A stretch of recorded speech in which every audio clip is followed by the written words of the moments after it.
I had given my life to God in 1990, the summer of 1990, and, I was midway through college. I really didn't know what I wanted to do. I had an idea that I wanted to go into business, and I actually wanted to go to Arizona State University.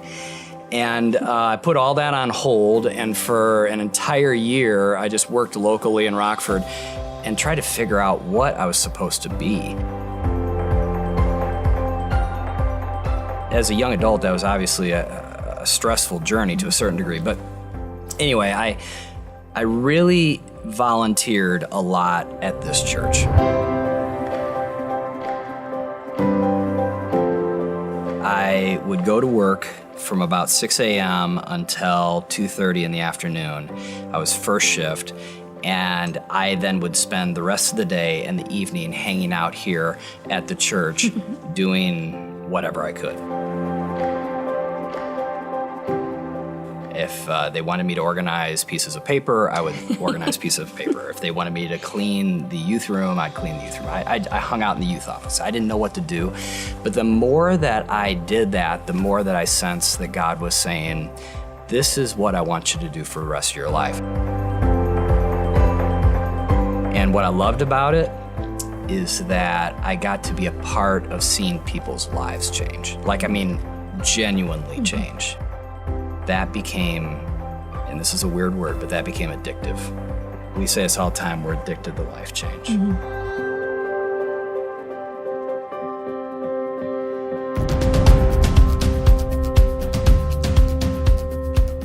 Every single person who calls City First Church home, who walks in any one of the doors that, at any of our locations, or watches online, or is watching on TV, that they know that it isn't just a few people who can make a difference and who are the ones that are out there being the proclaimers or the people who are the, are the workers in the field. That's all of us. Each and every one of us has a part to play. We cannot dismiss the importance of each of our roles. Yeah, we say this all the time too. We say that this church is not built on the talents of a few, but rather the sacrifices of many people. And the last 2 years, we have been in an amazing Hope for All initiative. This has been where we came together in 2016. It was December 2016, and we boldly declared, we were like, we are going to go multi-site. we are gonna share hope. And little did we know the amazing journey that God was going to take us on.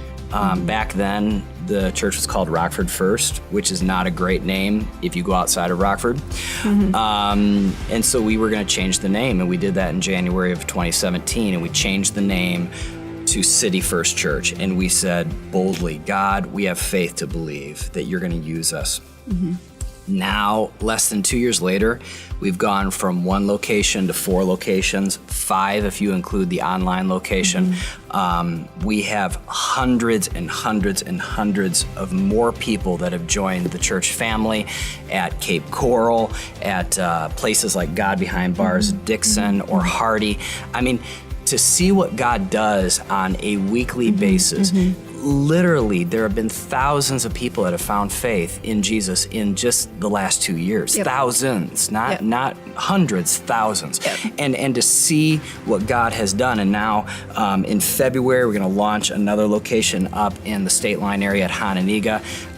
It is so exciting. Many people have asked, they're like, why are you doing all these locations? And why do we keep on popping up a place here and asking God to give us a place there? And the reason why is there's still hundreds of thousands of people that do not know the hope that we know. And hope has come to us. We say this all the time, but it cannot stay with us. We have to, convictionally speaking, we have to expand. We have to tell more people about Jesus.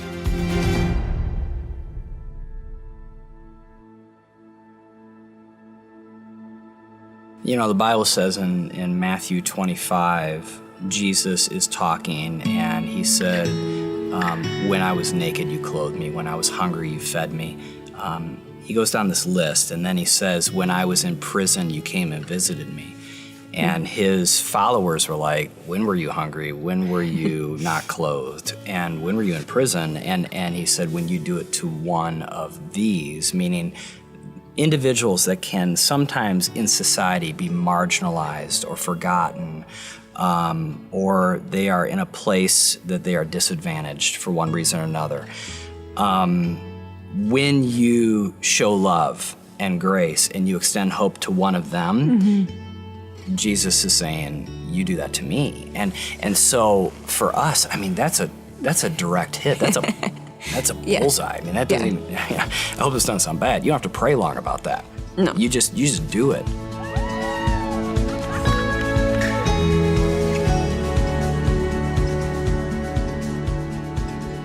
We love our God Behind Bars family. We are excited about what God is doing at Dixon and at Hardy Correctional, because every single week, hundreds of guys gather together. They worship together. They hear a message of hope, and they are a part of a community within that location that is a part of a greater community of City First. So we say this all the time. We're like, they are our church. That's why we call them a location too, because it's not something we do. God Behind Bars, they're a part of us. When we launched the God Behind Bars locations, I mean, that was the first step for us. And now there's things that we have a heart to do, like begin life groups in, each of those locations, and to be able to start doing specific ministry to the individuals who get out, and like, how are we following up on them? How are we walking and journeying with them once they are released? And so we have great vision and heart, even beyond just what is happening inside. Yes. Yeah. I think sometimes we're not the best about even letting everybody know everything that we're doing as a church. Like, there's things that are constantly happening that what you are giving towards, there's major ministry that is happening because of that. And one of the things all around the world, one of those things is missions. It is, there are things that we're a part of, helping missionaries. We have an entire apartment that is set aside for missionaries for when they come back to raise money. They get to stay for free. Locally, we have the Empower House, which is the house that is on our property here as a church. And we have a single mom and children living in there. There's just things that we get to be a part of in Thailand and in Africa, and we don't always get to tell all those things, but you guys are getting to be a part of that. So again, we're a part of Cape, we're a part of Rockford, Spring Creek, Hononegah, wherever, and sometimes we're like, we don't feel like we're doing that much, but we are when we give. Together, we are making a big difference, not only locally, but around the world.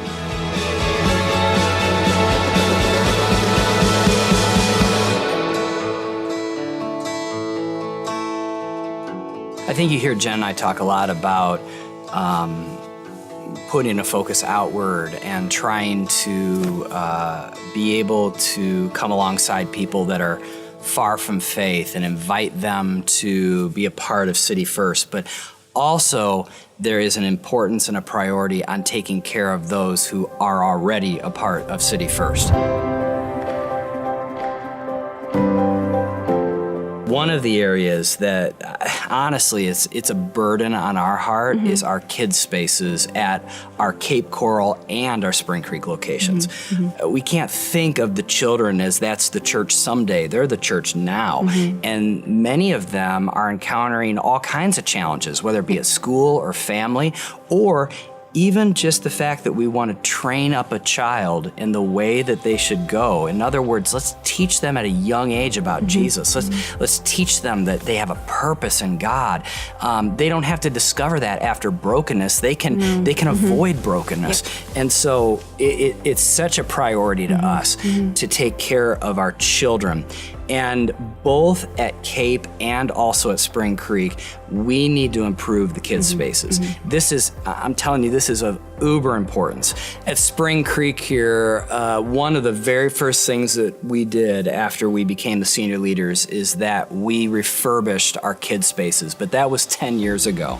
And there have been tens of thousands, let me even rephrase that, hundreds of thousands cumulatively kids that have gone through that space, and it's in desperate need. At our Cape location, on the south side of our building, there is another building very, very close there on Del Prado that is right now vacant.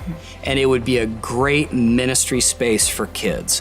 And all we have to do is be able to get the money to be able to pay for the lease, or even better yet, let's purchase it. Let's make this a part of a permanent area of our church there so that the children could have the most excellent space. I just am so excited about what God is going to do for our kids in 2019, because we're going to step up as a church, and we're going to make it happen. Yep.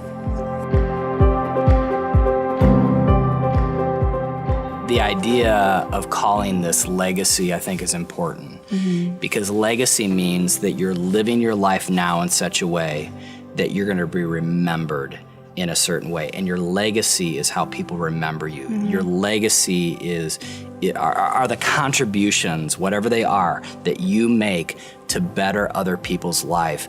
And long after we're gone, we have a legacy. And the only thing that we can bring to heaven is people. We can't bring our cars, our houses, our clothes. We can't bring our reputation, our accomplishments, our degrees. All those things are okay, but they stay here. The only thing that we can bring with us into eternity is people. So how we live our lives on this side of eternity is really important, because it builds the legacy of our influence, so that more and more people can find faith in Jesus and heaven can become more and more full. Imagine the impact that we can have for eternity if all of us do our part. If we all give, if we all pray, if we all believe with faith, if we all unify together behind these efforts, what kind of an impact, what kind of a legacy can we leave?